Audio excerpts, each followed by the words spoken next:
Hi Blue Marble Riders.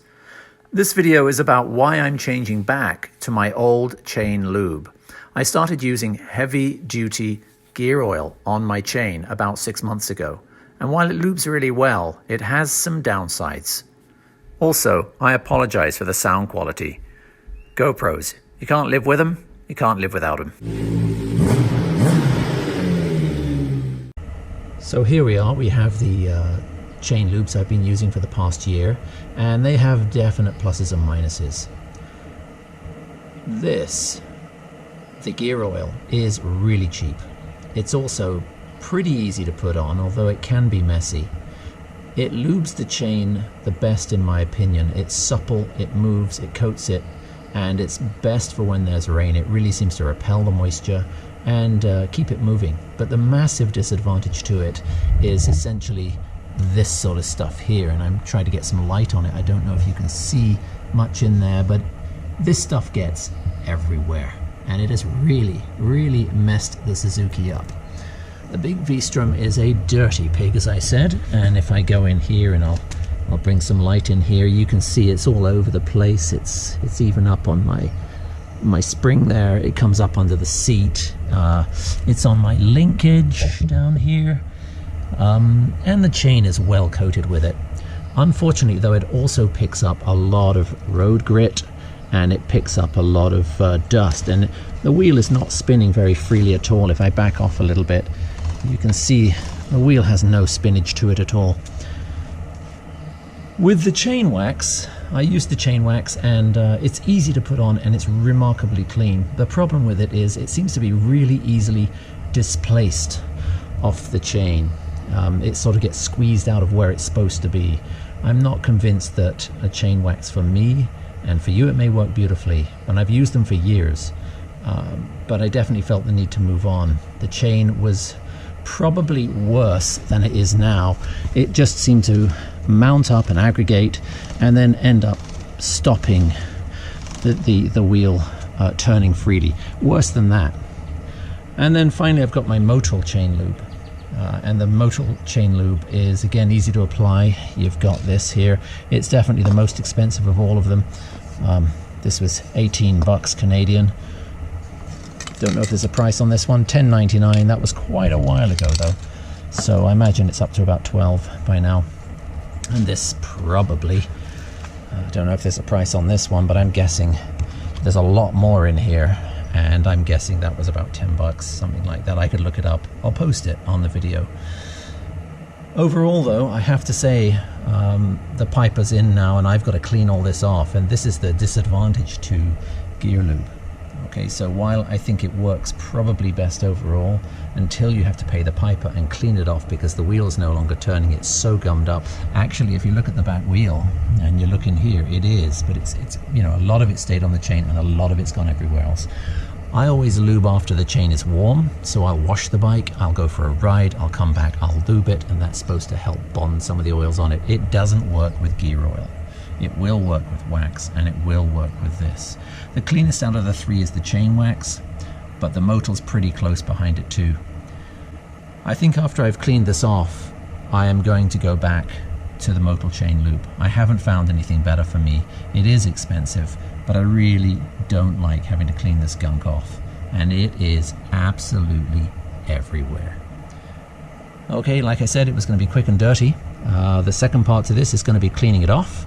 What I'm going to do is basically use some silicone on the wheel, but not on the tire, and I'm going to use some kerosene on the chain, and I'll show you how I do that. So as you can see, I use kerosene to get the lube off the chain. I'll show you how I do that in a minute. And I use silicone lube to get the accumulated lube off of shiny metal parts or the back wheel.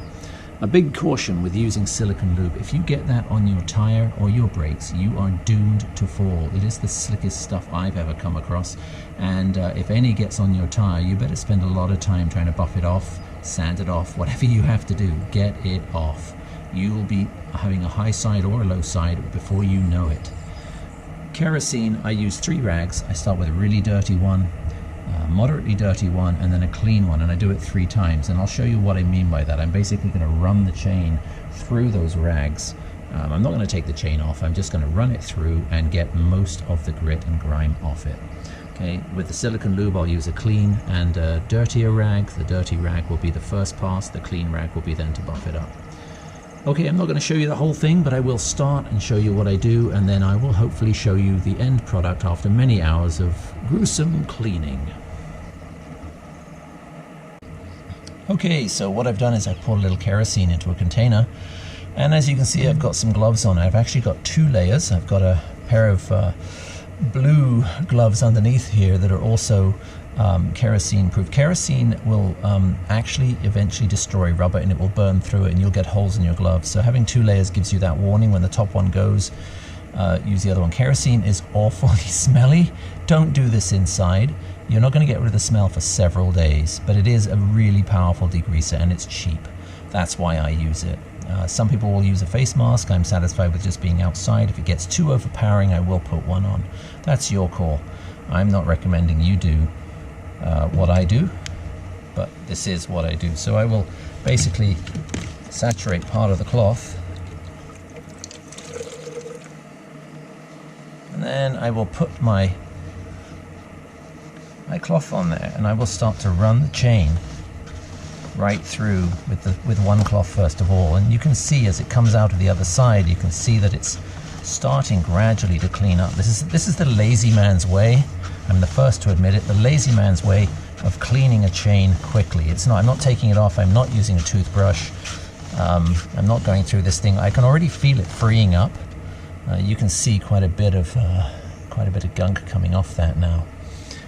So I'll turn it. It's still quite saturated, and I'll run through again. And so I'll carry on doing this, and I'll go through the dirty cloth, the slightly cleaner cloth, and the clean cloth until hopefully it looks a lot better, it runs a lot smoother. I'll see you in a minute. Now you can probably see I've made a little bit of progress. I've been going about 5 minutes now. I've run through the chain. I did say I don't use a brush, but I'm kind of getting carried away now, and you can see that I've put a bucket out here. This is my kerosene catching bucket. Now as you see, I don't have a center stand, so I use a paddock stand to keep my bike up so I can spin the back wheel, which makes it awkward. If you have a center stand, you'll be able to put it down and you'll have free rein to put your bucket right here. And what I'm going to do is I'm going to put a little bit of kerosene on a brush, and I'm going to run it around all the fittings there and wash them out. I have also gone onto the link there. You might be able to see the link if I shine some light on it. It's starting to come up quite nicely. It's quite quick to do. You'll be amazed at how quickly kerosene works. Notice the exhaust. There is kerosene on the exhaust, just a layer. That will need washing off before you start the bike up. Just not a good idea, otherwise you'll get a real whiff of kerosene. I doubt you'll get any, it won't be warm enough straight away. Never do this on a hot bike, by the way. I know it's common sense, but someone once told me there is no common sense. I don't know what I believe, but let's just go with don't do it on a warm bike or a hot bike for sure. Okay, I'm going to carry on, and I'll let you know what transpires here.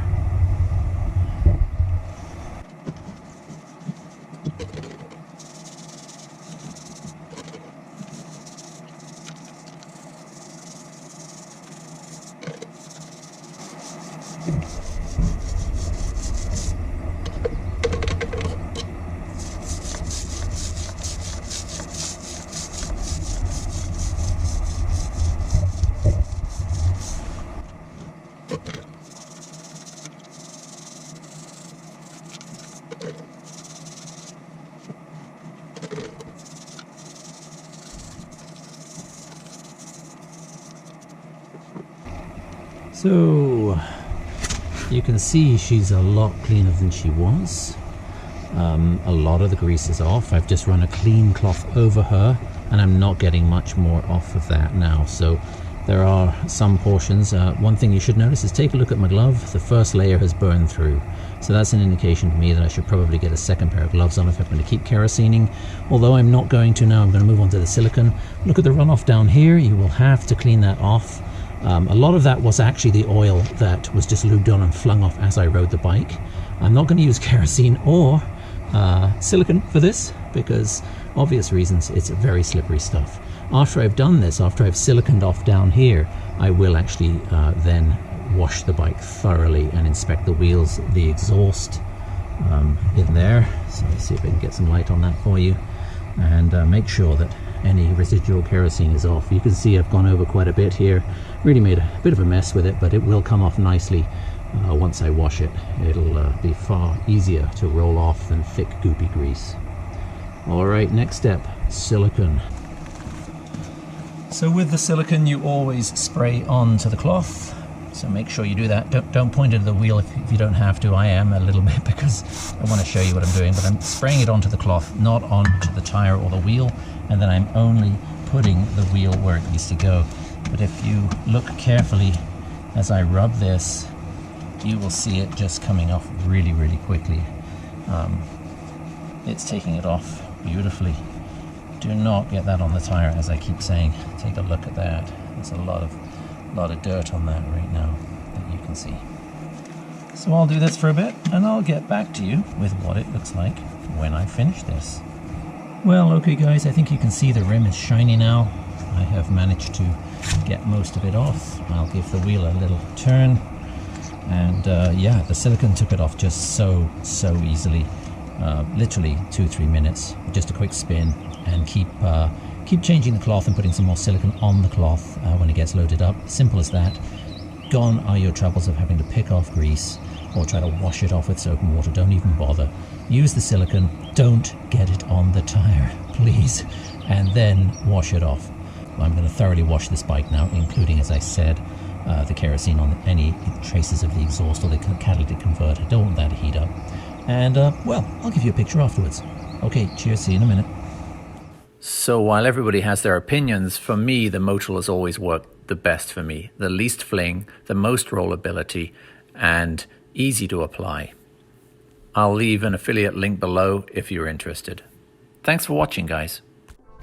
Once again, thanks for watching, everyone. If this is the first time you've watched, please consider subscribing. I do product reviews, motorcycle reviews, off-road and on-road vlogs, as well as tours.